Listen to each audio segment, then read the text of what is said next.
let me ask you something. What's the difference between this, this,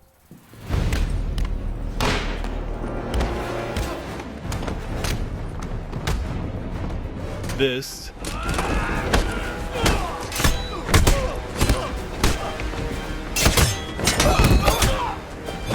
and this?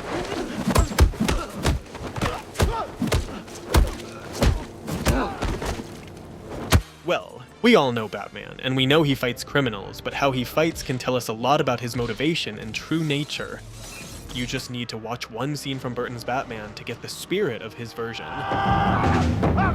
Even though it's darkly lit, it has a fun, almost burlesque vibe, to the point where his Batman seems to revel in what he's doing, while Nolan's version aims to be realistic and serious, but in making it so polished, it ends up feeling too artificial, to the point that if you mute the scene, you can see the choreography, almost like they're rehearsing before filming, and the sound design portrays the blows as soft, stylized impacts. You just need to compare it to how the punches sound in Snyder's films.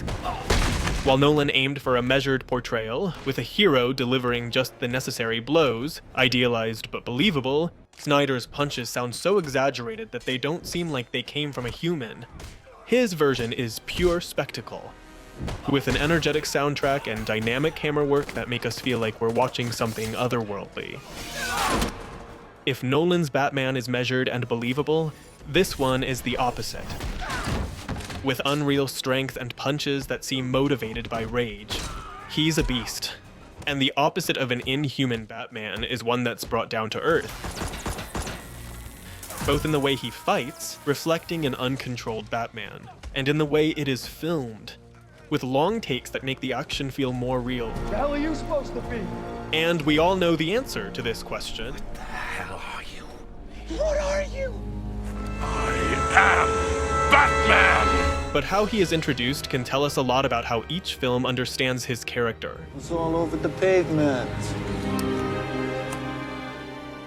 Tim Burton's Batman emerges from above in a perfectly composed and pictorial shot, playfully attacking two criminals and saying, I'm Batman.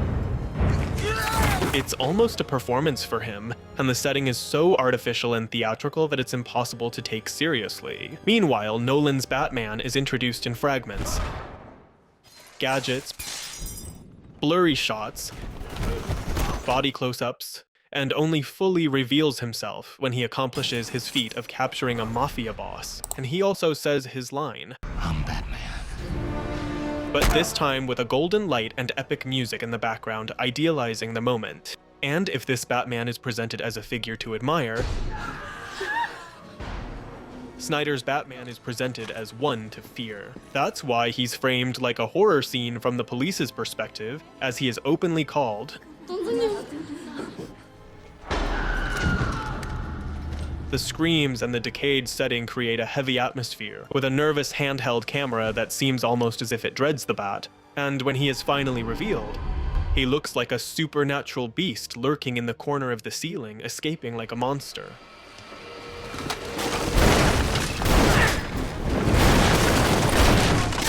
And this time he doesn't say he's Batman with words, but leaves his mark by branding his logo into a criminal's skin with a hot iron. He branded him.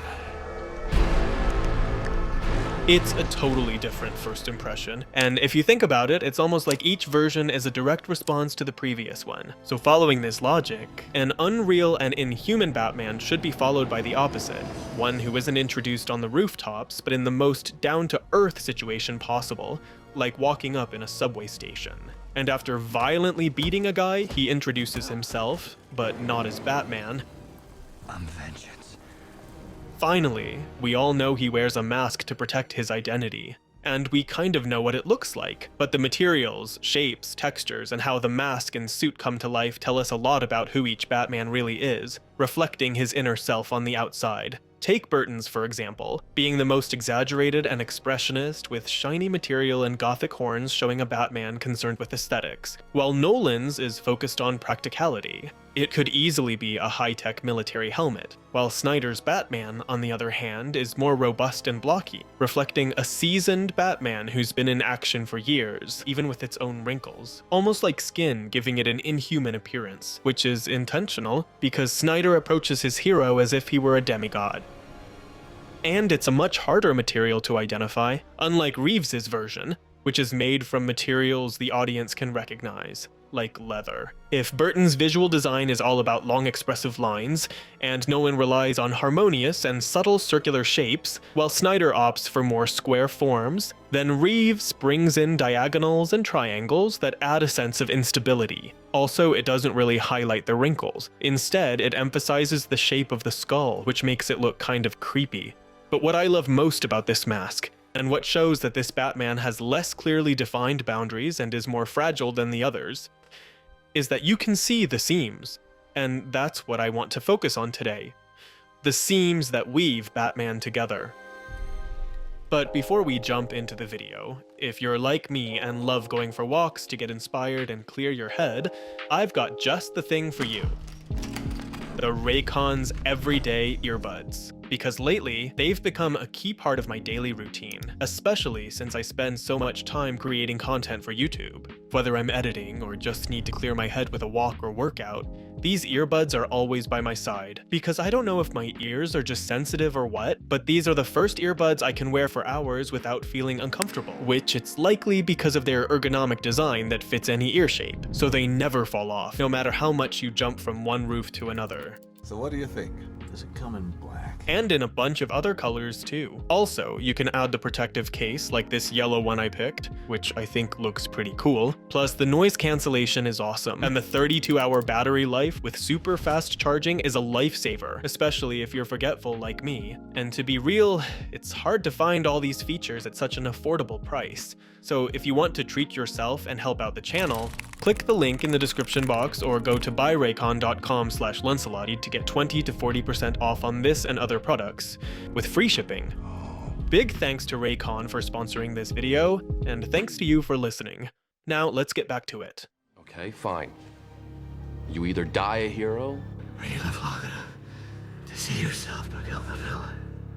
And in the same way, a character either remains iconic or gets adapted so many times that they lose their appeal. But with Batman, it's different. Almost like it's a collective debate where each movie is responding to the last one, showing what Batman means to whoever's telling the story. Nice outfit. You've got Tim Burton's more expressionistic and extravagant approach, almost Baroque. I now do what other people only dream. I make art until someone dies. See? Then there's Nolan's interpretation, where Batman is an idealized, measured, and believable hero from a neoclassical lens. Or Snyder's version, You are never even a man. which has a romantic perspective because the rationality of the previous take is overshadowed by emotion. Why did you say that name? And it's almost a religious interpretation of Batman, not just because of the biblical references, but because for Bruce, Batman is his salvation. In the dream, they took me to the light. And he even has dreams where the figure of Batman literally elevates him closer to divinity. But with Matt Reeves, his approach is about bringing Batman down to earth. He's much more focused on Bruce and Batman's role in society. We must rebuild people's faith in our institutions, in our elected officials. His quest isn't so much spiritual as it is an attempt to fix the system. It's a realistic version, not because it's believable, but because it's grounded in real-world issues. And I didn't choose these terms randomly. They're periods that followed one another in art history, each one being a counter-response to the previous period, following the pendulum theory. So I want to start the Batman pendulum with the version that was my major introduction to the character, whose essential values are perfectly reflected in his suit. First off, you could say that subtlety is key for his design. His suit carries just enough to let you know he's Batman without drawing too much attention, to the point that sometimes it feels like Nolan isn't celebrating Batman, but rather camouflaging him. Because all the traits that make Batman who he is are minimized. The colors are jet black, the ears are tiny, and the logo is so subtle you have to look closely to see it since it doesn't contrast with his chest. I mean, if you took away the cape, it would look more like a special ops gear. sir. Problem with the graphite, sir. But I think a fundamental element of this suit and Nolan's Batman is the way the movie goes to great lengths to justify it. Nomex survival suit for advanced infantry. Kevlar biweave. It's probably the most complete origin story in superhero history, because it covers both the spiritual and material reasons for why the character does what he does, and how he does it. Why bats? Passed away. Bats frighten me. This time my enemies shared my dread. And this might sound familiar to you, because it's typical of Nolan's films, as he feels the need to make you understand how his worlds and logic work. If you devote yourself to an ideal, then you become something else entirely. Unlike his predecessor's established Batman, Nolan's version is a step-by-step dissection of all the elements that make up the character. The trauma, ideological conviction, training and fortune, which Michael Keaton's version doesn't explain, and especially his gadgets, how he gets and makes his weapons, vehicle, or suit. Even the need for a suit is justified. As a man, I'm flesh and blood. I can be ignored, I can be destroyed, but as a symbol, I can be incorruptible. While Burton's Batman might just be a disturbed guy who maybe even sleeps like a bat and dresses like one because he genuinely feels it, Nolan gives the character a rational backing. The suit is the conclusion he reaches after deciding he needs to create an icon. And it's so well justified that, as an audience, you totally buy into it, which is exactly what Nolan wants. And his universe, with its villains, is a stylized version of our own. You can also see this in his suit. Everything in his design is measured, with harmony in forms, curved lines, and circular objects, making everything look proportional and calculated, with smooth textures rarely seen as torn, because everything in Nolan's films tends to look like this. Not just the suit, but also the way he directs the movie, which is primarily based on classic compositions with cinematography that lacks major contrasts in the image. It's not like Snyder's dynamic cameras, Burton's dramatic, diagonal low-angle shots, or Reeves's compressed, claustrophobic compositions. Everything is pretty restrained. After all, the visual language of the film matches its protagonist, who in this case is the most mentally stable version of Bruce Wayne we've seen. He's an idealized and incorruptible hero. That's why his design is so clean and harmonious, a direct response to Tim Burton's Baroque Batman.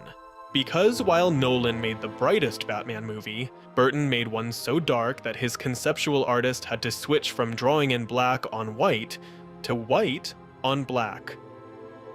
Burton wasn't really interested in diving into Bruce Wayne's origin. Instead, he wanted to explore the duality between Joker and Batman, where each marks the birth of the other. Batman causes the Joker to fall into acid, and the Joker kills Bruce's parents. Bruce's origin isn't meant to be realistic, but rather poetic, reduced to an almost metaphysical coincidence. Burton didn't care about showing a step-by-step process to make you believe this could be possible, like Nolan did. Instead, he created a universe where a guy dressed as a bat would seem plausible. That's why he emphasizes world building in the first minutes of the movie, making Gotham a character in its own right. The first shot of the movie is a wide establishing shot of the city, setting the story in an unreal place. And the second shot brings us into it. We see a desaturated, decaying city, so oppressive that the buildings block out the sky. With its industrial and Gothic architecture, it makes you feel like you're inside a factory or a cemetery rather than a city at night. Combined with cinematography inherited from German Expressionism, or the camera angles, with sharp diagonals and twisted lines, create dramatic and exaggerated perspectives. It's an expressionist, hyper-charged reality. You can call me Joker. And that goes for Batman too. Back then it was the first serious attempt to bring the character to the big screen, so the idea was to keep the comic's identity, but with the subtle difference of dressing Batman in all black instead of gray, which aligns much more with Burton's vision of a nocturnal egomaniac. The key is that all of Batman's traits are emphasized, especially his logo, which is the most striking point of his suit. It grabs your attention because the movie aims to introduce the character to the big screen and audiences. That's why the suit looks so artificial, and his muscles are so defined without any superficial armor, to the point that the cowl can be torn off with one hand. More than an armor, it looks like a costume, And that's something I like about Burton's version because it knows not to take itself too seriously, at times embracing the absurdity of its premise. Nolan's Batman is the ideal hero who puts reason above his impulses. That's why his showdown with the Joker... This city just showed you that it's full of people ready to believe in good.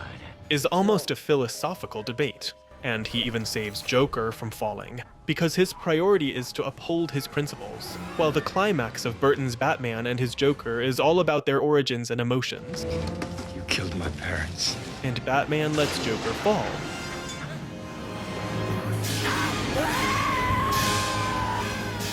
And of course, when I link them to artistic periods, it's not an exact science, but I love noticing how there are certain common connections. Take the Baroque, for instance. It's all about emotions and passions, born out of a time of crisis, and it's known for being an art style that's over the top and heavily ornate, also known as the art of contrasts, and where the concept of horror vacui originated. On the other hand, neoclassicism was way more optimistic, aiming to bring back classical values inspired by ancient Greek art. It focused on depicting old myths that embodied ideals and values. Unlike the excesses of the Baroque, everything in neoclassicism was measured and balanced because they believed in reason above all else. Because they knew that the dream of reason produces monsters. In 1799, the Spanish Romantic painter Francisco Goya created an etching with that title, depicting creatures, bats, and beasts flying over the head of a man who had fallen asleep in his chair. If the pendulum swings from the Baroque Batman to the neoclassical, it now swings again to the opposite extreme, a romantic interpretation, or as I like to call it, a nightmare Batman, where passion outweighs reason, because if Nolan's biggest challenge is a terrorist and Burton's is a deranged gangster, Snyder's Batman has the wildest premise because he has to face a deity on Earth. That's why when he dons his suit, this tormented Bruce resembles a demigod, and this is reflected in his Batsuit too. Nolan's version gives us just enough to know he's Batman, almost hiding it, but Snyder's reasserts the character looking closest to the comics. But this time there's no interest in explaining how his suit works. All elements are there to build the idea that this Batman is a beast beyond the average human, with his suit highlighting his musculature like a Spartan, creating an exaggerated physique for someone who jumps across rooftops. And the textures and musculature of his torso make it look almost like skin, reinforced by the wrinkles on his mask. All these aspects create the same feeling. It's not just unrealistic, it's inhuman. Even his voice is deliberately altered to sound monstrous. To your plane. These differences from his predecessors apply in every way, even in the shapes that form the character design. This time, he's a robust super warrior with exaggerated volumes and mainly square shapes, with straight lines in his design, helmet, and logo, which in this context give us the sense of a Batman stuck in time. Hard, aged, and inflexible, having gone through so much that his moral code has become corrupted. But what also sets him apart is the world he's in. It's not Nolan's realistic world or Burton's expressionist one. It's a fantasy world with Amazons and aliens that look like gods. It's a universe where everything is magnified and refined, like comic book panels, but it's also more fantastical, even taking us to the most irrational place we can access: dreams. Of course, this darkness, fantasy, and irrationality contrast sharply with the previous version. Unlike Nolan, Snyder emphasizes the emotional and spiritual side of his characters. Oh God. Focusing on the mystique with imagery that seeks the sublime. The devils don't come from hell beneath us, no. No, they come from the sky. In fact, Lex Luthor's painting is inspired by The Fall of the Rebel Angels by Gustave Doré, one of the most influential Romantic painters, known for depicting a world of nightmares and biblical chaos. Now God is good as dead. But while Snyder tried to elevate his Batman, this debate continues with Reeves grounding him. If Gotham was filled with gods before, Reeves focused on its orphans, his realism is not Nolan's idealized version, but rather one that centers Batman in relation to real-world issues. Once again, you just need to look at the context in which Matt Reeves sets his story. The Riddler isn't the Gotham TV series or Jim Carrey version. He seems like someone from dark internet forums and is treated like a David Fincher movie antagonist, with his design based on a real-life criminal like the Zodiac Killer. And the Penguin is a mobster straight out of Goodfellas, not the Penguin Man from Tim Burton's films. These characters are seen through the lens of reality, which is why Bruce is viewed by his city just like they'd view the Riddler, as a freak. And this quest for realism also extends to his suit, with an almost homemade feel, like he put it together with real-world resources, making it much more grounded. When we look at the previous versions, we can't really tell what materials they're using. But here, you can identify the leather of the cowl, the base fabric, the metal for his armor, and the rubber for his joints, and even each of his gadgets and what they do. It's a suit with a much more hostile appearance, with metallic and rough textures, and that's why his logo isn't yellow or gray, but a rusted weapon. And the logo says a lot about each Batman. In this case, it's a symbol of aggression, which aligns with the shapes in his design that feature diagonal lines, creating instability and imbalance, reflecting an unstable Batman, and the fact that all the elements are much more visible not only shows that he's in a more realistic world, but also blurs the line between Batman and Bruce, essentially making them the same person. This is why he speaks with the same voice all the time, and the shots capture them in the same way. There is no difference in the visual language and how one or the other is approached. And it is the film that brings us closest to the character. I mean, the movie constantly tries to pull us into his perspective, with frequent POV shots and even subjective cinematography. And this makes sense because the significant character development is a shift in how he sees and understands reality, as he spends the entire movie acting in a way that, in his words, has only provoked more criminals. Who the hell are you? And this only changes at the end when he realizes he can't be a symbol of vengeance. If Snyder reclaims the myth, Reeves offers a revision of it, showing that instilling fear doesn't heal a broken society. It only creates more Riddlers. They have had an effect, but not the one I intended. And that's when Batman realizes he must become a symbol of hope. I have to become more. People need hope. This doesn't mean that one version cancels out the other. On the contrary, it only serves to amplify the myth. Because Batman can be many things. When you started, why the mask? And that's why this dialogue gains more weight with each new film featuring the Dark Knight. Because The idea was to be a symbol. Batman could be anybody.